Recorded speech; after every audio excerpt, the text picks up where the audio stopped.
Bismillahirrahmanirrahim. Assalamualaikum warahmatullahi wabarakatuh. Ya, apa kabar semua anak-anak sekalian? Di sini saya Dito Tanio mengajarkan mata pelajaran prakarya di kelas 7 SMP Swasta Amanah. Nah, sebelum masuk ke materi pembelajaran, untuk anak-anak sekalian apa kabarnya? Insya Allah kita semua dalam lindungan Allah dan kabarnya baik-baik saja. Nah, di mata pelajaran prakarya kali ini, di awal kita akan membahas tentang kerajinan dari bahan alam. Untuk di kelas 7 yang pertama kali yang akan kita bahas adalah kerajinan dari bahan alam. Kerajinan dari bahan alam adalah kerajinan yang bahan dasarnya dibuat dari alam.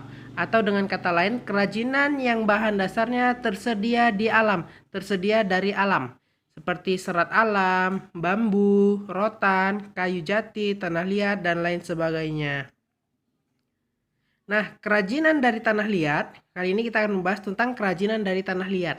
Kerajinan yang terbuat dari tanah liat biasa dikenal dengan kerajinan keramik. Asal kata keramik adalah kramos, atau berasal dari bahasa Yunani, yang artinya benda pecah belah, yang terbentuk dari tanah liat dan telah mengalami proses pembakaran. Dalam pembuatan keramik, tanah liat memiliki sifat plastis sehingga mudah dibentuk.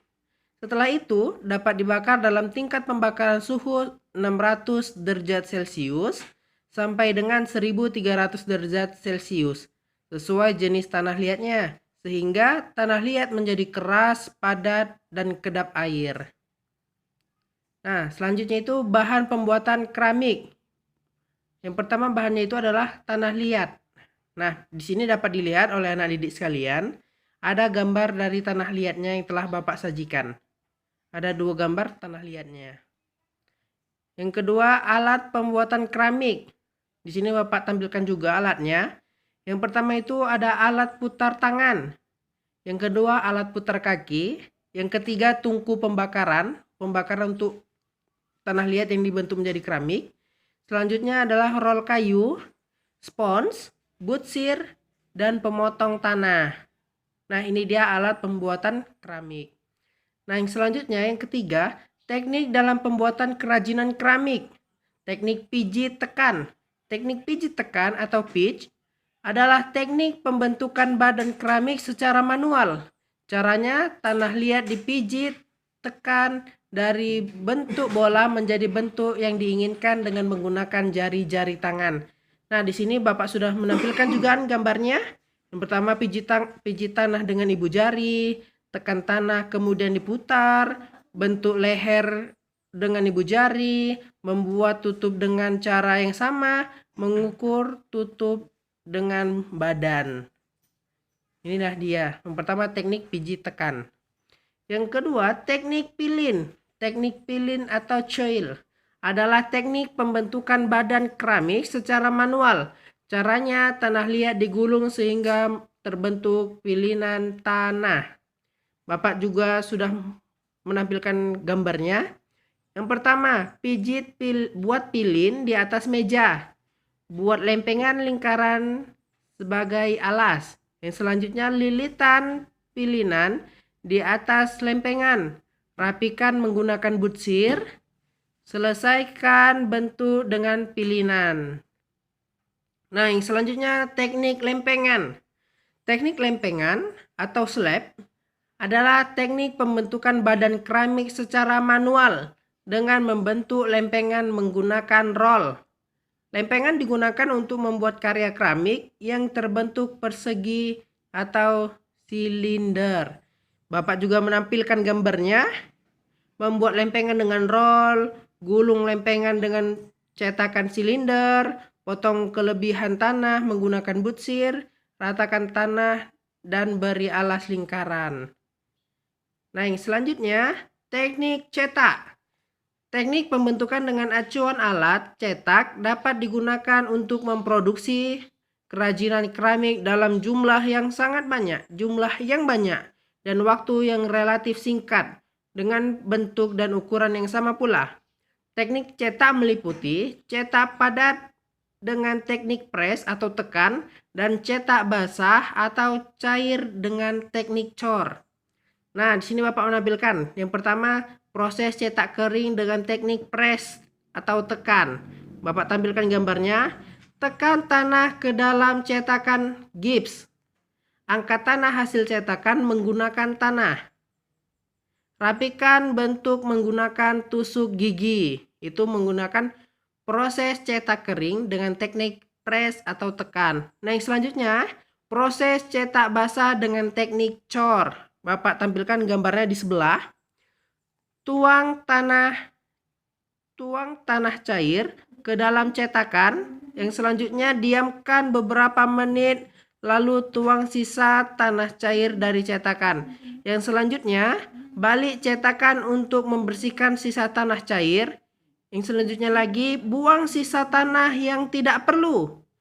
Copot cetakan dari tanah. Rapikan benda hasil cetakan dengan butsir. Nah, yang selanjutnya itu ada teknik putar. Teknik pembentukan badan keramik dengan menggunakan alat putar kaki atau kitch wheel dapat menghasilkan banyak bentuk yang simetris. Bapak tampilkan juga gambarnya. Tanah diletakkan pada posisi centering lalu buat luang di tengah gumpalan tanah. Yang selanjutnya putar kitch wheel dengan posisi tangan menahan bentuk tanah agar tetap centering. Naikkan tanah membentuk kerucut dengan menekan tanah bagian samping untuk memadatkannya. Yang selanjutnya perbesar lubang dan naikkan tanah. Naikkan tanah liat ke atas dengan tangan perlahan-lahan. Jadi menggunakan tangan perlahan-lahan. Yang selanjutnya, ratakan bentuk tanah membentuk cylinders atau berbentuk vas yang kita inginkan. Nah, yang selanjutnya itu hasil karya tanah liat dikeringkan dengan cara diangin-anginkan di tempat terbuka, tidak terkena sinar matahari secara langsung. Jika sudah kering, karya dapat dibakar menggunakan tungku keramik dengan bahan bakar yang bervariasi seperti gas, kayu, minyak tanah, ataupun listrik. Keramik yang dibentuk sudah dapat diberi dekorasi pada saat setengah kering atau sudah mengalami pembakaran pertama atau biskuit. Dekorasi bertujuan agar keramik tampak lebih indah, lebih cantik, dan lebih kuat. Keramik dari tanah liat bakaran tinggi dapat dihiasi dengan pewarna glasir. Glasir adalah lapisan keras yang berkilap dengan lapisan produk keramik. Jika menggunakan pewarna glasur, keramik harus dibakar secara khusus, yaitu dibakar 2 kali.